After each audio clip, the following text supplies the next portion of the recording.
ঘরে বসে একা একা নামাজ পড়লে আপনি যে সওয়াব পাবেন, জামাতে নামাজ পড়লে 27 গুণ সওয়াব দিবেন কে? দুই নাম্বার পাপ ছিল আপনি যখন কোরআন হাদিসের আলোচনা করতেন, এই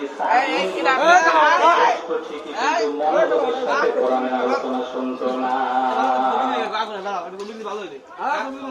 এই জন্য বলছেন ওয়াইদা কুরিআল কুরআন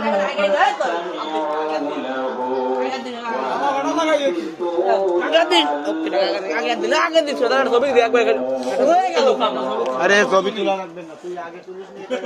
3 নাম্বার পাপ কি ছিল? আপনার গোপন